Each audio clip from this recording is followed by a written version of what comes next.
46 कोटींची बिलं, अवैध राखेचे साठे, एका पोलिसाकडे 15 जेसीबी आणि 100 हायवा. सुरेश धस यांचे गंभीर आरोप.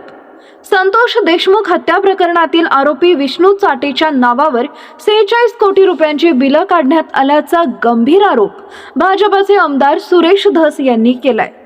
बीड जिल्ह्यातील मस्साजोग गावचे सरपंच संतोष देशमुख यांची 9 डिसेंबर रोजी हत्या करण्यात आल्याची धक्कादायक घटना घडली. या घटनेनंतर राज्यभरात मोठी खळबळ उडाली. या घटनेनंतर या प्रकरणातील आरोपींना पोलिसांनी अटक केली. मात्र या प्रकरणातील एक आरोपी अजूनही फरार आहे. तसेच खंडणी प्रकरणातील आरोपी वाल्मिक कराड याचाही सहभाग संतोष देशमुख हत्या प्रकरणात असल्याचा आरोप विरोधकांकडून करण्यात येतोय. या संपूर्ण प्रकरणाची चौकशी तपास यंत्रणेकडून सुरू आहे. दरम्यान संतोष देशमुख हत्या प्रकरणातील आरोपी विष्णू चाटेच्या नावावर 46 कोटी रुपयांची बिले काढण्यात आल्याचा गंभीर आरोप भाजपचे आमदार सुरेश धस यांनी केलाय. तसेच परळी नगर परिषदेचं स्पेशल ऑडिट करण्यात आलं पाहिजे अशी मोठी मागणीही सुरेश धस यांनी आज माध्यमांशी बोलताना केली. एका पोलिसाकडे 15 जेसीबी आणि 100 हायवा असल्याचं मोठं विधानही त्यांनी केलंय. सुरेश धस काय म्हणाले? परळी तालुका, परळी ग्रामीण, सिरसाळा पोलीस ठाणे इथं 10 ते 17 वर्षापासून असणाऱ्या सर्व पोलिसांच्या बीड जिल्ह्याच्या बाहेर बदल्या करण्यात आल्या पाहिजेत. तसेच वाल्मिक कराडला फरार होण्यासाठी ज्यांनी मदत केली त्या सर्वांचे पुरावे आम्ही पोलिसांना दिलेत. त्या सर्वांना सह आरोपी करण्यात आलं पाहिजे. तसेच परळी नगर परिषदेचं स्पेशल ऑडिट करण्यात आलं पाहिजे. कारण एका व्यक्तीच्या नावावर 46 कोटी रुपयांची बिलं काढण्यात आलेली आहेत. विष्णू चाटे सारख्या आरोपीच्या नावावर हे बिलं काढलं गेलेत.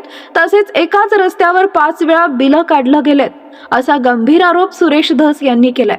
एका पोलिसाकडे 15 जेसीबी आणि 100 हायवा. करुणा मुंडेंच्या गाडीमध्ये पिस्तूल ज्या व्यक्तीनं ठेवलं तो व्यक्ती कोण आहे? तर एक पोलीस आहे. त्याच्यावर कारवाई करण्यात आली पाहिजे. तसेच यामध्ये जे कोणी दोषी असतील त्यांना बडतर्फ करण्यात आलं पाहिजे. एक पोलीस अधिकारी गेल्या 15 वर्षापासून एकाच ठिकाणी आहे. त्याचे स्वतःचे 15 जेसीबी आणि 100 हायवा आहेत. तसेच परळीमध्ये थर्मलमध्ये काही अधिकारी 20 वर्षापासून एकाच ठिकाणी काम करत आहेत. त्या थर्मलमध्ये आजही जे अवैध राखेचे साठे आहेत ते साठे जप्त करण्यात आले पाहिजेत. यामध्ये कुणाकुणाची नावं आहेत याची यादी मी पोलिसांना देणार आहे असं सुरेश धस यांनी म्हटलंय. व्हायरल क्लिप बाबत सुरेश धस काय म्हणाले? आकाच्या व्हायरल क्लिप आता बाहेर येतात. सध्या व्हायरल होणारी क्लिप पुढे 10 ते 15 दिवस चालणार आहे. माझी विनंती आहे की त्या क्लिपमधील त्या महिला अधिकारी कोण आहेत ज्यांना आकानं फोन केलेला आहे, तसेच त्यामध्ये तो आरोपी कोण आहे, तसेच किरकोळ केस आहे असं कोण म्हणालंय, आकानं कोणत्या अधिकाऱ्याला फोन केला याविषयी मी नंतर सविस्तर बोलणार आहे असंही सुरेश धस म्हणाले. मुख्यमंत्री बीड जिल्ह्याच्या दौऱ्यावर. मुख्यमंत्री देवेंद्र फडणवीस हे 5 फेब्रुवारीला बीड जिल्ह्याच्या दौऱ्यावर येणार आहेत अशी माहिती आमदार सुरेश धस यांनी दिली आहे. बीड जिल्ह्यातील आष्टी मतदारसंघात काही विकास कामांसंदर्भातील कार्यक्रमासाठी मुख्यमंत्री देवेंद्र फडणवीस आष्टीत येणार असल्याचंही सुरेश धस यांनी सांगितलं.